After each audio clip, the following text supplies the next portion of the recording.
창세기 48장 말씀입니다.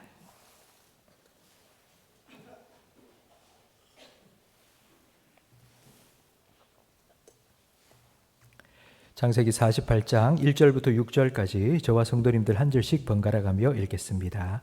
이 일 후에 어떤 사람이 요셉에게 말하기를 내 아버지가 병들었다 하므로 그가 곧 두 아들 므낫세와 에브라임과 함께 이르니 어떤 사람이 야곱에게 말하되 내 아들 요셉이 내게 왔다 하매 이스라엘이 힘을 내어 침상에 앉아 요셉에게 이르되 이전에 가나안 땅 루스에서 전능하신 하나님이 내게 나타나사 복을 주시며 내게 이르시되 내가 너로 생육하고 번성하게 하여 내게서 많은 백성이 나게 하고 내가 이 땅을 내 후손에게 주어 영원한 소유가 되게 하리라 하셨느니라. 내가 애굽으로 와서 내게 이르기 전에 애굽에서 내가 낳은 두 아들 에브라임과 므낫세는 내 것이라. 르우벤과 시므온처럼 내 것이 될 것이요 이들 후에 내 소생은 내 것이 될 것이며 그들의 유산은 그들의 형의 이름으로 함께 받으리라. 아멘. 제가 이번 주에 참 감사한 일이 있어서 먼저 우리 성도님과 함께 나누고 싶습니다. 며칠 전에 우리 교회에서 제일 연세가 많으신 어르신들 엘림회 초대를 받아서 엘림회 친목회에 같이 갔다 왔습니다. 근데 그 엘림회에 참석하신 우리 성도님 중에 한 분이 이제 우리 교회가 처음 다닌 교회라고, 우리 교회 이제 오신 게 5년 됐는데 그러니까 80이 넘으셔서 우리 교회에 처음 오신 거예요. 너무너무 귀하다. 어떻게 80이 넘어서 처음 오신 교회가 우리 교회고, 그래서 우리 교회에서 세례받고 신앙생활을 쭉 하고 계시는데 제가 이렇게 질문을 드렸습니다. 우리 교회에서 신앙생활을 하시면서 뭐가 좋으세요? 라고 물었더니만 그분이 그 뭐 두 번 생각하지도 않고 딱 하는 말이 제가 교회 다니면서 다른 사람을 생각하게 되었습니다. 다른 사람을 돌아보게 되었습니다. 이런 말씀을 하시는데 그 80 넘으신 어르신이 교회에 와서 내가 다른 사람을 생각하고 돌아보게 되었다. 내가 그런 변화가 나에게 있었다. 이런 말씀을 하시는데 참 이건 하나님이 하시는 역사인 것 같다. 이건 뭐 사람이 어떻게 다른 사람을 생각하고 사랑하고 돌봐라 한다고 되겠습니까? 그러니까 하나님께서 그분 가운데 그런 마음을 주시고 그런 변화가 일어날 수 있도록 해주셨구나. 참 우리 교회 안에서 이런 하나님의 놀라운 변화의 역사가 일어나고 있구나 생각을 하니 얼마나 감사한지 몰랐습니다. 그래서 오늘 제가 꼭 우리 성도님과 함께 나누고 싶다 생각이 되어서 그렇게 말씀을 드렸습니다. 저는 우리 교회 모든 성도님들이 이런 거룩한 변화, 지속적인 변화, 주님을 닮아가고 알아가고 가까이 하는 그런 거룩한 변화가 계속하여서 우리 교회에서 신앙생활하는 동안 일어날 수 있기를 기도하고 있습니다. 여러분도 함께 기도해 주시고 그런 거룩한 변화를 우리 모든 성도님들이 경험하고 누릴 수 있도록 함께 힘써 주시기를 바랍니다. 야곱이 애굽으로 내려갔을 때 그의 나이가 130세였습니다. 그러면 애굽에서 몇 년을 살았을까요? 17년을 살았습니다. 그리고 17년 후에 147세에 야곱이 하나님 부름을 받았는데요. 오늘 본문 앞에 나오는 창세기 47장 28절 말씀을 우리 함께 읽어보겠습니다. 야곱이 애굽 땅에 17년을 거주하였으니 그의 나이가 147세라. 이스라엘이 죽을 날이 가까우매 그의 아들 요셉을 불러 그에게 이르되 이제 내가 내게 은혜를 입었거든 청하노니 애굽에 나를 장사하지 아니하도록 하라. 내가 조상들과 함께 눕거든 너는 나를 애굽에서 메어다가 조상의 묘지에 장사하라. 요셉이 이르되 내가 아버지의 말씀대로 행하리이다. 아멘. 애굽에 아들 요셉의 초청을 받고 올라와서 17년을 살았습니다. 그래서 147세가 된 야곱이 이제 내가 죽을 때가 다 됐다 생각이 들었습니다. 그래서 자기 아들 요셉을 불렀습니다. 그리고 유언합니다. 내가 죽거든 이 애굽 땅에 나를 장사 지내지 말고 아브라함과 이삭이 묻힌 그 가나안 땅에 가서 꼭 나를 장사 지내주면 좋겠다. 너 맹세해라. 그렇게 맹세시켰습니다. 지금 우리가 애굽 이집트에서 가나안까지는 차를 타고 가면 한 24시간 정도, 하루 꼬박 차를 타고 가면 갈 수 있습니다. 그런데 이 야곱 시대에, 요셉 시대에는 차가 없었죠. 그래서 걸어가야 하는데 걸어가면 좋기 한 달 이상은 걸리는 거리입니다. 근데 아버지가 돌아가셔서 아버지 시신을 메고 가나안까지 한 달 넘게 가서 장사를 지내고 다시 돌아와라. 이 야곱이 요셉을 고생시키기 위해서 이런 명령을 내렸겠습니까? 그렇지 않습니다. 요셉은 17살에 가나안을 떠났습니다. 형들에게 팔려서 애굽의 노예로 살았습니다. 17살에 애굽에 와서 지금 50 중반까지 약 40여 년을 가나안 땅에 한 번도 가보지 못하고 애굽에서 살았습니다. 그래서 야곱은 자기의 장래를 핑계 삼아서 요셉이 한 번이라도, 생전에 한 번이라도 약속의 땅, 하나님께서 아브라함과 이삭과 자신에게 약속해 주신 가나안 땅을 한번 밟아보라고, 그곳에 한번 가보라고 이런 유언을 남긴 것입니다. 지금 요셉은 애굽에서 총리의 지위에 있습니다. 애굽의 모든 부귀영화를 다 누리고 있습니다. 그런데 이 부귀영화, 이 땅의 부귀영화에 취하여 살지 말고 하나님께서 약속하신 그 땅을 한번 밟아보라고, 하나님께서 너에게 주신 그 약속을 기억하라고, 나를 그 땅에 장사 지내라고 맹세케 한 것입니다. 성도 여러분, 우리가 이 땅을 살아가면서 애굽에서의 누리는 그런 축복들, 애굽에서 누리는 그 부귀영화를, 세상의 물질적인 축복들 우리도 필요합니다. 그러나 우리가 그런 세상의 축복과 부귀영화에 취하여 살다 보면, 그런 세상의 풍요로움에 익숙해 살다 보면 천국의 소망을 잃어버릴 때가 참 많습니다. 그래서 예수님께서는 우리를 향하여서 공중의 새를 좀 봐라 말씀하셨습니다.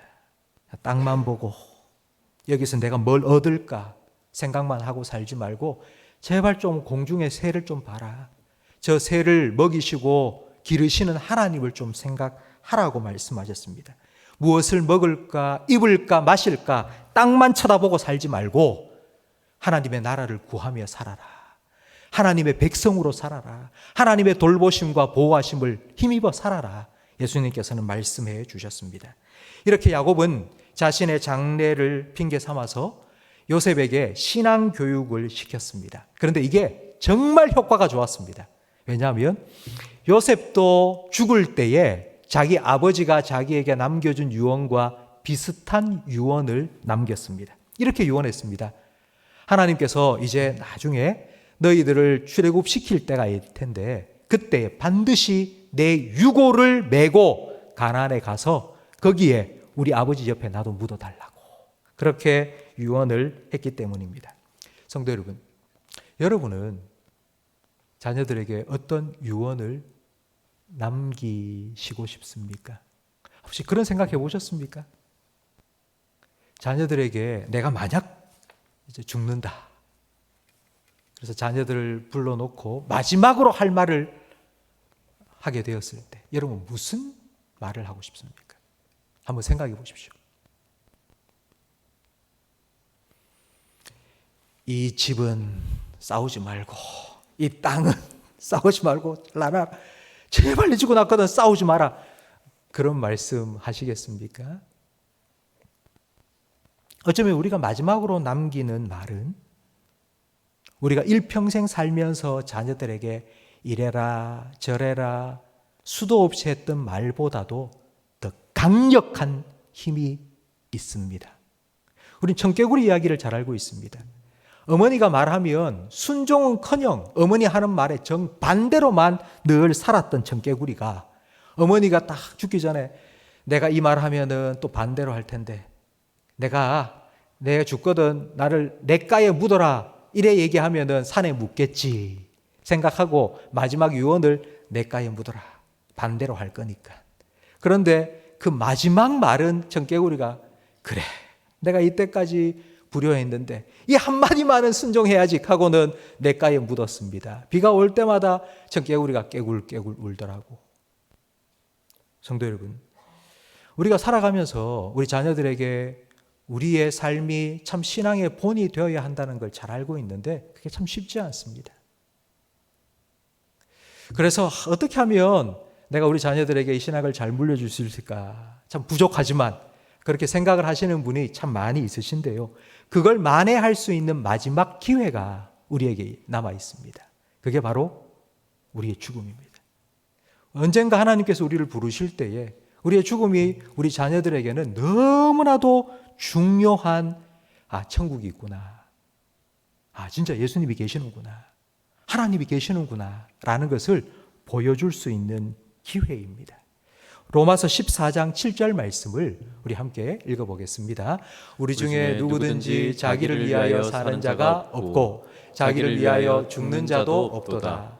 우리가 살아도 주를 위하여 살고 죽어도 주를 위하여 죽나니 그러므로 사나 죽으나 우리가 주의 것이로다. 아멘. 성도 여러분, 우리가 살아도 주를 위하여서, 그리고 죽어도 주를 위하여서, 우리가 살아도 죽어도 다 주의 것이다. 여러분, 이걸 기억하셔야 됩니다. 내가 사는 것도 주님을 위해서, 주님께서 나와 함께 하신다는 걸 우리 자녀에게 보여주는 그런 삶을 살아야 될 뿐만 아니라, 그런 삶이 좀 부족했다 싶으시다면 이제 마지막 나의 모습이, 내가 이 땅을 떠나가는 나의 모습이 우리 자녀들에게 정말 천국이 있고 하나님이 계시다는 것을 보여줄 수 있는 그런 모습이 될 수 있도록 여러분 준비하셔야 됩니다. 리더십 전문가인 로빈 S. 사르마라는 사람이 쓴 책이 내가 죽을 때 누가 울어줄까라는 제목입니다. 내가 죽을 때 누가 울어줄까? 이 책은 이제 마지막 죽을 때에 이제 사람들로부터 존경받고 박수받으면서 성공적인 그런 마무리를 잘 할 수 있기 위해서 101가지 지혜를 가르쳐 주고 있는 책인데요. 거기에 보면 이런 글이 실려 있습니다. 한번 다 같이 읽어볼까요?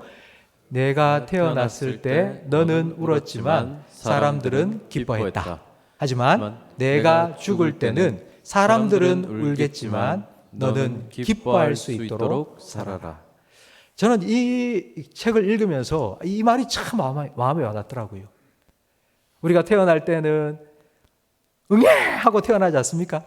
근데 그런 나를 보는 아버지, 어머니 기억은 안 나지만 아이고, 새 생명 태어났다고 얼마나 기뻐하셨겠습니까?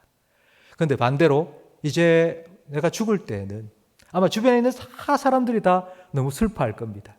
하지만 나는 주님을 만날 기쁨, 영원한 천국에 들어갈 그 기쁨으로 울지 말라고, 괜찮다고.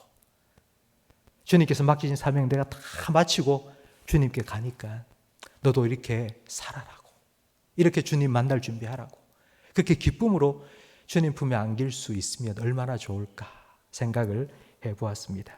야곱처럼 우리도 우리의 죽음이 자녀들에게 천국이 있음을, 그러니까 이 땅, 애굽 땅이 네가 살 곳, 영원히 살 곳이 아니라 하나님께서 너에게 줄 가나안 땅이 있으니까 한 번이라도 그 땅을 생각하고 한번 가보지 않을래?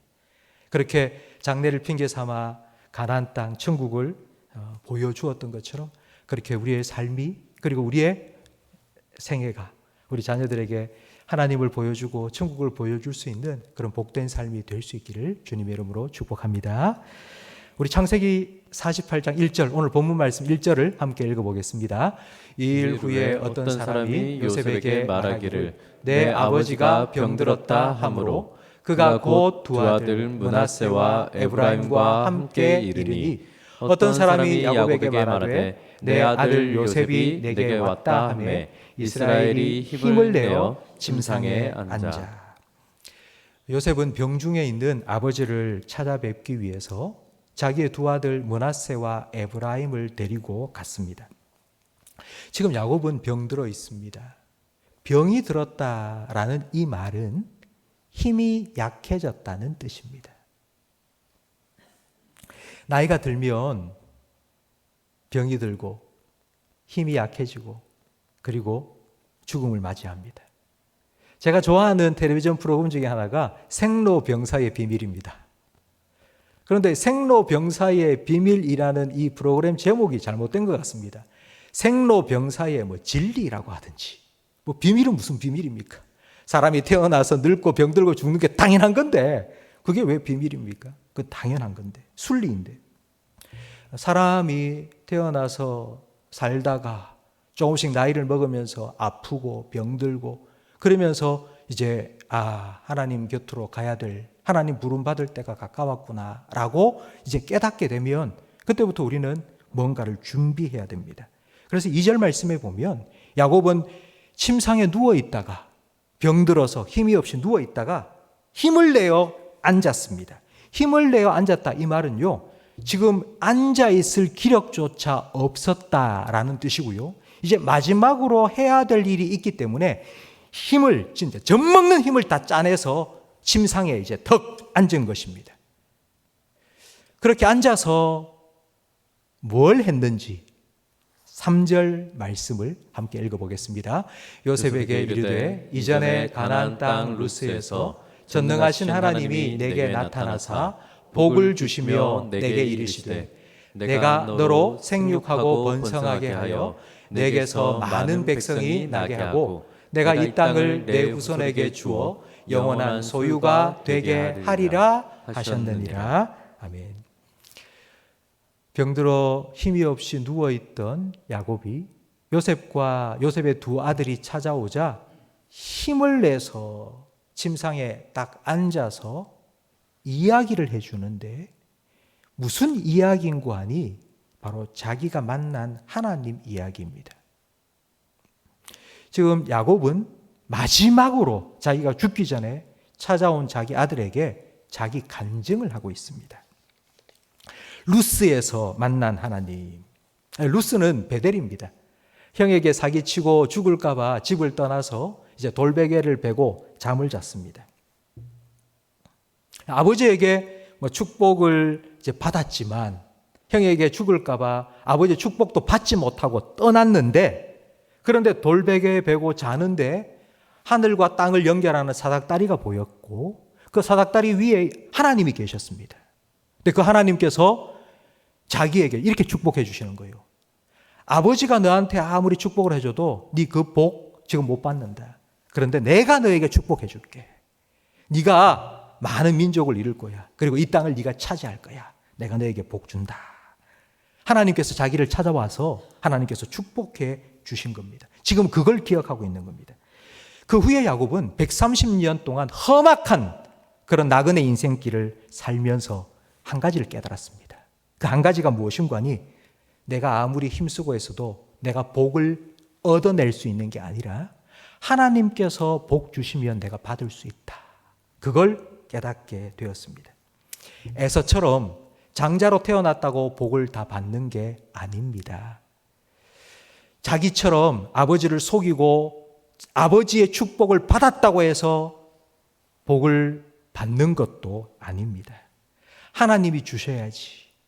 하나님께서 복 주셔야지만 받을 수 있다는 걸 깨달은 것입니다. 이걸 깨달은 야곱이 바로 왕을 만나자 자기는 아무것도 먹을 것 없어서 좀 먹고 살려고 피난민으로 애굽에 온 거 아닙니까? 그런데 그 애굽의 왕 바로 왕을 만나자 제일 먼저 한 일이 축복해 줍니다. 축복. 바로 왕이요, 하나님이 당신을 축복하기 원한다고. 이렇게 당신이 누리고 있는 이 복 말고 하나님이 당신에게 주실 수 있는 그 복을 당신이 받기를 원한다고. 그 전까지만 해도 야곱은 남의 복을 빼앗는 사람이었습니다. 어떻게든지 남이 받을 복 가로채고 빼앗고 살았던 간사한 사람 야곱이 이 사실을 하나 깨닫고 나니까 남을 축복해 주는 사람으로 변화되었습니다. 이런 야곱의 변화는 바로 예수 믿고 구원받은 성도들의 변화의 모습입니다. 세상 사람들은 복을 받고자 합니다. 어떤 수단과 방법을 가리지 않고 내가 잘 되면, 내가 복 받는 일에 혈안이 되어 살아가고 있습니다. 남이야 어떻든 간에 나만 복 받으면 됩니다. 이게 바로 세상 사람들이 살아가는 방식입니다. 그런데 그리스도인은요, 그리스도인은 축복의 사람입니다. 하나님께서 아브라함, 믿음의 조상 아브라함을 부르실 때에 그 부르신 목적이 무엇인지를 말씀해 주셨죠. 내가 너에게 복을 줄 텐데 너는 그 복을 세상 모든 사람에게 흘려보내라. 너를 통해서 만민이 복을 받게 할 것이라고. 하나님께서는 아브라함을, 그리고 아브라함의 후손인 우리들을 축복의 사람으로 불러주신 것입니다. 혹시 성도 여러분, 여러분이 이 땅을 살아가면서 하나님께서 여러분에게 주신 복이 있습니까? 남들보다 더 가진 것, 남들보다 더 높은 자리에 있습니까? 아니면 남들보다 똑똑합니까? 여러분 그렇다면 그것도 하나님께서 여러분을 통하여서 하나님의 복이 세상에 흘러갈 수 있도록 축복의 도구로 여러분에게 주신 것임을 믿으시기 바랍니다. 그냥 내가 그것 가지고 잘 먹고 잘 살기 위해 주신 것이 아니라 그것조차도 하나님께서 여러분을 통해서 만민이 복을 받을 수 있도록 그런 축복의 도구로 통로로 여러분을 사용하기 위해서 주신 것임을 여러분 기억하셔야 됩니다. 우리 그리스도인은 축복의 사람입니다. 이 야곱은 그걸 깨달은 거예요. 그래서 바로도 축복하고 그리고 이제 자기에게 찾아온 요셉과 요셉의 두 아들에게도 축복을 해 주는데 어떻게 축복해 주는지 오늘 본문 5절 말씀을 함께 읽겠습니다. 내가 애굽으로 와서 내게 이르기 전에 애굽에서 내가 낳은 두 아들 에브라임과 므낫세는 내 것이라. 르우벤과 시므온처럼 내 것이 될 것이요 이들 후에 내 소생은 내 것이 될 것이며 그들의 유산은 그들의 형의 이름으로 함께 받으리라. 여러분 이게 무슨 뜻일까요? 야곱이 요셉을 축복하는데 요셉을 축복하는 게 아니라 요셉이 애굽에서 낳은 두 아들 에브라임과 므낫세를 축복하고 있습니다. 이게 무슨 뜻이냐 하면 요셉에게 줄 축복을 에브라임과 므낫세 두 사람에게 준다는 말은요. 그 당시 히브리 사람들은 장자에게는 2배의 축복을 주었습니다. 그런데 요셉에게 복을 주는 걸 요셉의 두 아들에게 2배의 복을 주었으니 12아들들 중에 지금 야곱은 요셉에게 장자의 축복을 해주고 있는 겁니다. 그런데 에브라임과 므낫세가 자기 할아버지에게 이렇게 축복을 받으면서 그 복을 축복이라고 여겼을까요? 아닐까요? 사실 지금 요셉과 두 아들이 애굽에서 소유하고 있는 재산이나 땅 이건요 뭐 가나안 땅하고 비교할 바가 아닙니다. 지금 애굽에서 너무 잘 살고 있는데요. 그런데 할아버지가 뭐 가나안 땅 그 땅을 하나님께서 너에게 주실 거고 너는 큰 민족이 될 것이고 뭐 이렇게 축복을 해주면 별로 와닿지 않습니다. 내가 지금 여기서 너무 잘 살고 있는데 여기서도 아무 부족함 없이 살고 있는데 뭐 가나안 땅을 내가 너에게 주겠다고 더 많은 땅을 소유하고 살게 될 거라고 별로 와닿지 않았을 겁니다. 여러분 그렇다면 과연 야곱이 에브라임과 므낫세 요셉의 두 아들에게 준 이 축복의 의미가 뭘까요? 여러분 다시 한 번 더 5절과 6절 말씀을 다시 한 번 더 읽어보겠습니다. 내가 애굽으로 와서 내게 이르기 전에 애굽에서 내가 낳은 두 아들 에브라임과 므낫세는 내 것이라.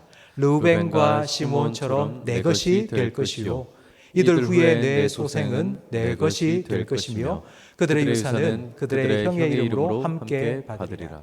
여러분 여기서 주목해야 봐야 될 것은 애굽에서 내가 낳은 두 아들 에브라임과 므낫세가 내 것이라고 말합니다. 지금 야곱이 이 말은요 요셉의 두 아들 손자를 야곱은 자기 아들로 지금 입양하고 있는 겁니다. 르우벤과 시므온처럼 내 것이 될 것이라는 말은 내 아들 요셉의 아들 내 손자가 아니라 에브라임과 므낫세는 내 손자가 아니라 이제 내 아들처럼 되겠다라고 지금 받아준 겁니다. 여러분 이게 왜 놀라운 축복이냐 하면요. 유대인들 히브리인들은 목의 혈통을 따릅니다. 모세를 생각해 보세요. 모세는 40년 동안 애굽 왕궁에서 자랐습니다. 그런데도 자기가 히브리 사람이라는 것을 그는 잊지 않았습니다. 왜냐하면 그의 친모가 유모가 되어서 모세를 품고 키웠기 때문입니다.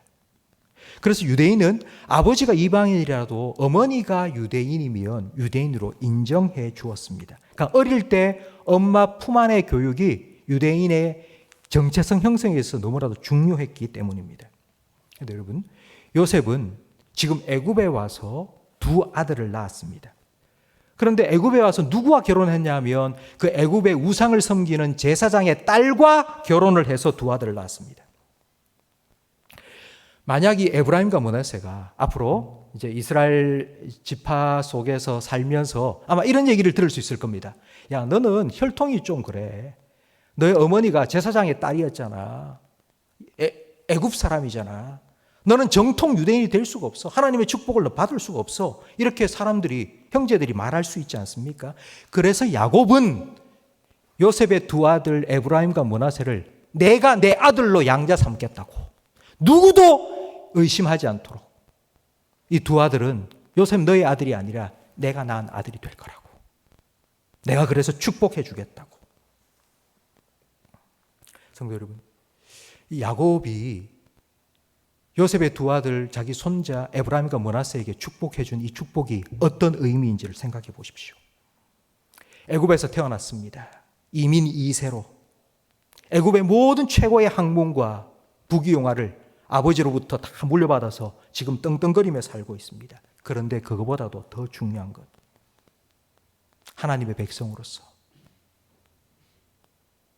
내가 베델에서 만난 그 하나님, 그리고 외삼촌 집 하란까지 갔다가 다시 돌아올 때까지 그 나그네 인생 동안 내 걸음을 지켜주시고 나를 인도하셨던 그 하나님, 내가 만난 그 하나님을 너도 만났으면 좋겠다고. 에브라임아, 므낫세야, 너도 이 하나님을 조금 만났으면 좋겠다고. 이 하나님을 만나서 그 하나님의 인도하심과 보호하심 아래 살아가는 것, 그게 가장 큰 축복이라는 것을 야곱은 믿었기 때문에, 그래서 에브라임과 므낫세를 내 아들로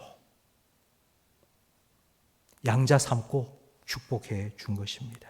성도 여러분, 우리가 우리 자녀들에게 줄 수 있는 가장 큰 축복이 내가 만난 하나님을 우리 자녀도 만나는 것이라는 것을 여러분 믿으십니까? 내가 믿고 있는 그 하나님, 내가 지금까지 살아올 동안 나와 함께 하시고 내게 은혜를 베푸시고 나를 지키시고 인도하신 그 하나님을 내 자녀도, 내 아들도, 내 딸도 그 하나님이 나의 하나님이라고, 그 하나님이 나의 목자가 되신다고, 그 하나님을 만나고 그 하나님을 믿고 살아갈 수 있다면 그거보다 더 큰 축복이 어디에 있겠습니까? 우리가 부모로서 자녀에게 줄 수 있는 것이 얼마나 될까요? 여러분이 부모로서 자녀들에게 남겨줄 수 있는 유산이 어느 정도 될까요? 얼마 정도 남겨줄 수 있다고 생각하십니까? 근데 하나님께서 여러분 자녀의 아버지가 되셔서 하나님이 여러분 자녀들에게 주실 수 있는 것, 여러분 그건 어느 정도가 될까요? 이게 바로 야곱이 130년, 아니 147년 험악한 나그네 인생을 살아오면서 깨달은 것입니다. 그래, 하나님께서 복 주시면 돼. 하나님 주시는 복을 누리며 살면 돼. 이걸 깨닫고 나니 부족한 것 하나도 없이 살고 있는 바로왕 앞에서도 그냥 당당하게 하나님께서 너를 축복하기 원한다고. 그리고 요셉의 두 아들 에브라임과 므낫세에게 너도 내가 만난 하나님을 만나길 원한다고. 나의 이 하나님이, 나의 하나님이 너의 하나님이 되기를 원한다고. 그렇게 축복해 준 것입니다. 이것이 바로 야곱이 요셉의 두 아들에게 물려준 유산입니다. 성도 여러분, 우리가 우리 자녀들을 위해서 남겨줄 수 있는 가장 큰 유산, 저는 바로 우리의 믿음이고 우리가 믿는 하나님이라고 분명히 믿습니다. 여러분, 물려준 재산 많으세요? 여러분, 자녀들에게 물려줄 수 있는 재산이 많으세요? 뭐 많다고 한들 여러분 그건 한순간에 사라져버리는 안개와 같을 것입니다. 뭐 재산은 있다가도 없는 거고요. 아무리 내가 평생 쓰고도 남을 만한 그런 재산이 있다 하더라도요, 재산은 있을지 몰라도 생명 사라져버립니다. 아무리 많이 가지고 있어도 생명이 사라지면 아무 소용이 없습니다. 그렇기 때문에 우리는 영원하신 하나님을 우리 자녀들에게 물려주어야 합니다. 나를 만나주신 하나님, 나를 구원해 주신 하나님, 나를 지켜주신 하나님, 나를 인도해 주신 하나님, 나와 함께 하시는 하나님, 그 하나님이 너의 하나님이 되기를 원한다고. 나와 함께 하시는 이 하나님이 너와 함께 하실 거라고. 이 하나님을 너의 하나님으로 만나기를 원한다고. 이 하나님을 너의 하나님으로 모시고 살아가라고. 그렇게 축복해 줄 수 있는 우리 모든 성도님들이 되시기를 주님의 이름으로 축원합니다. 그래서 우리 자녀들이 룻처럼, 룻이 이렇게 말했죠. 어머니의 하나님이 나의 하나님입니다.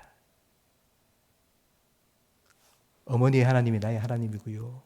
아버지가 믿는 그 예수님이 나의 주님이십니다. 이렇게 우리 자녀들의 입에서 그런 고백을, 룻의 고백을 들을 수 있는 저와 여러분의 복된 삶이 되기를 축복합니다.